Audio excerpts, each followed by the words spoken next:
Hi friends, எல்லோரும் எப்படி இருக்கீங்க? காரைக்குடியிலேருந்து கார்த்திகா. இன்றைக்கி நண்டு கிரேவி எப்படி பண்ண போகிறதுன்னு தான் பார்க்க போகிறோம். ஆல்ரெடி நம்ம நிறைய நண்டு ரெசிபிஸ் போட்டிருக்கோம். நண்டு பார்த்திங்கன்னா இந்த மாதிரி மெத்தடில் செஞ்சிங்கன்னா சாதம், தோசை, இட்லி, சப்பாத்தி இப்படி எல்லாத்துக்குமே இது ரொம்ப சூப்பரான ஒரு சைட் டிஷ்னு கூட சொல்லலாம். வாங்க இப்போ நண்டு கிரேவி எப்படி பண்ணுறதுங்கிறத பார்த்துட்டு வந்துடலாம். நண்டு 1 கிலோ வாங்கி நல்லா சுத்தம் பண்ணி எடுத்து வச்சாச்சு. ஆல்ரெடி நண்டில் நிறைய நம்ம 65 நண்டு கிரேவி மசாலா அப்புறம் சூப்பு எல்லாமே போட்டிருக்கோம். இப்போ நண்டு நான் வாங்கிட்டு சுத்தம் பண்ணியிருக்கேன். குழிக்கரண்டி அளவுக்கு எண்ணெய் ஊற்றியிருக்கேன். கிட்டத்தட்ட ஒரு 5 ஸ்பூன் அளவுக்கு எண்ணெய் இருக்கும். 1/2 ஸ்பூன் அளவுக்கு சோம்பு சேர்த்துக்கலாம். 1/4 ஸ்பூன் அளவுக்கு வெந்தயம் சேர்த்துக்கலாம். சோம்பும் வெந்தயமும் நல்லா பொரிஞ்சிருச்சு. 2 பெரிய வெங்காயம் கொஞ்சம் பெரிய சைஸாக கட் பண்ணியிருக்கேன், அதை சேர்த்துக்கலாம். வெங்காயம் நல்லா கோல்டன் ப்ரௌன் கலராக ஆகிற வரைக்கும் வதக்கணும். அரைவேக்காடாக வதக்கிடாதீங்க, நல்ல வெங்காயம் வதங்கட்டும். வெங்காயம் ஓரளவுக்கு வதங்கிட்டு இருக்கும்போது 2 பச்சை மிளகாய் கீரி சேர்த்துக்கலாம். கொஞ்சமாக கருவேப்பிலை சேர்த்து அதையும் வதக்கி விட்டுறலாம். இப்போ வெங்காயம் ஓரளவு நல்லா கோல்டன் ப்ரௌன் கலராக நமக்கு வதங்க ஆரம்பிச்சிருச்சு. 2 ஸ்பூன் அளவுக்கு இஞ்சி பூண்டு விழுது சேர்த்துக்கலாம். சேர்த்து கிளறி கொடுத்துருங்க.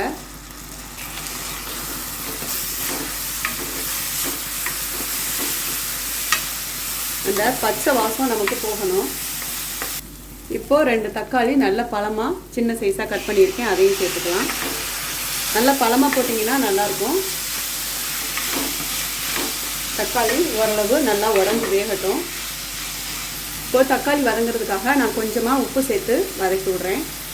இப்போ தான் தக்காளி நமக்கு கொஞ்சம் சீக்கிரமாகவே சாஃப்டாகும். அதுக்கப்புறம் நம்ம நண்டு சேர்த்துக்கலாம். இது வேகட்டும். அதுக்குள்ளே நம்ம ஒரு மசாலா ரெடி பண்ணிடலாம். இப்போது ஒரு மிக்ஸி ஜாரில் 1 ஸ்பூன் அளவுக்கு சோம்பு சேர்த்துக்கலாம். 2 ஸ்பூன் அளவுக்கு மிளகு சேர்க்க போகிறோம்.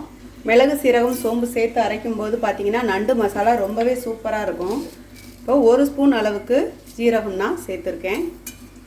ஒரு 1/4 மூடி தேங்காய் கொஞ்சம் பல்லாக நறுக்கி வச்சுருக்கேன். நீங்கள் திருவி போடுறதுனா கூட ஓகே தான். இப்போ நல்லா இதை ஃபைன் பேஸ்ட்டாக அரைச்சிட்டு வந்துடலாம். பாருங்கள், நம்ம அரைச்சாச்சு. இந்த மாதிரி நல்லா ஃபைனாக அரைச்சிட்டிங்கன்னா கிரேவியோடு நல்லா சேர்ந்துடும். இப்போ தக்காளி நல்லா வதங்கிருச்சு, நண்டு சேர்த்துக்கலாம். தக்காளி பார்த்திங்கன்னா நல்லா வதங்கிட்டு இப்போ நம்ம நண்டு அதில் சேர்த்துக்கலாம். நண்டு 1 கிலோ நண்டு எடுத்து வச்சுருக்கேன், சுத்தம் பண்ணிவிட்டு அதை சேர்த்துக்குவோம். சேர்த்துட்டு கிளறி கொடுத்துருங்க. இப்போ நண்டு ஒரு 2 நிமிஷம் நல்லா வதங்கிருச்சு. 2 ஸ்பூன் அளவுக்கு மல்லித்தூள் சேர்த்துக்கலாம். 1 ஸ்பூன் அளவுக்கு மிளகாத்தூள் சேர்த்துக்கலாம். 1/4 ஸ்பூன் அளவுக்கு மஞ்சத்தூள் சேர்த்துக்கலாம். இப்போது நண்டு மூழ்கிற அளவு தண்ணி சேர்த்துக்கலாம். இப்போ தண்ணி நம்ம சேர்த்தாச்சு.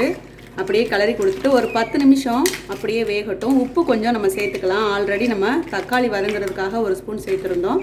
இப்போ லைட்டாக கொஞ்சம் உப்பு நம்ம சேர்த்துட்டு வேக விடலாம். உப்பு சேர்த்து கிளறி கொடுத்துட்டு மூடி வச்சிடலாம். ஒரு 10 நிமிஷம் மூடி போட்டு நம்ம மூடி வச்சுருவோம். பாருங்கள், ஒரு 10 நிமிஷம் ஆயிடுச்சு. வாசம் செம்ம வாசம், கமகமான வாசம் அடிக்குது. நல்லா வெந்துட்டுருக்கு. இப்போ நம்ம அரைச்சி வச்சுருக்க மசாலாவை இதில் சேர்த்துக்கலாம். ஓரளவு நண்டு நல்லா வேக ஆரம்பிச்சிருச்சு. இப்போ நம்ம மசாலாவை சேர்த்து மறுபடியும் ஒரு 10 மினிட்ஸ் வேக வச்சிட்டோம் அப்படின்னா நண்டு கிரேவி நமக்கு ரெடி ஆகிடும். லேசாக மசாலாவில் தண்ணி சேர்த்து நான் அதில் சேர்த்துருக்கேன். மசாலாவை நல்லா சேர்த்து விட்டுட்டு கிளறி கொடுத்துருங்க. இன்னும் ஒரு 10 மினிட்ஸ் அந்த மசாலாவோட வேகட்டும். அப்படியே நண்டு இப்போவே அவ்வளோ வாசமாக இருக்குது. நம்ம முதல்ல வேக விடும்போது நல்ல வாசம். இப்போ மசாலா சேர்த்தோன்னு ரொம்ப சூப்பரான வாசம். இது சாதம், white rice and chapati, idli, dosa எல்லாத்துக்குமே இந்த ரெசிபி ரொம்ப சூப்பரான காம்பினேஷனாக இருக்கும். அப்படியே ஒரு 10 மினிட்ஸ் மட்டும் வேகட்டும். மூடி போட்டு வச்சுருவோம். அவ்வளோதான், மசாலா நல்லா கிரேவி மெத்தடுக்கு நமக்கு கிடச்சிருச்சு. பாருங்கள், இப்போ நம்ம சப்பாத்தி, இட்லி, சாதம் எல்லாத்துக்குமே இதை சேர்த்து சாப்பிட்லாம். அப்படியே சாப்பிட பரிமாறிடலாம். அருமையான நண்டு கிரேவி ரெடி ஆயிடுச்சுங்க. இது போல் நீங்களும் ட்ரை பண்ணிவிட்டு எனக்கு கமெண்ட் பண்ணுங்கள். லைக் பண்ணுங்கள், சப்ஸ்கிரைப் பண்ணுங்கள், வீடியோவை ஷேர் பண்ணுங்கள். தேங்க்யூ.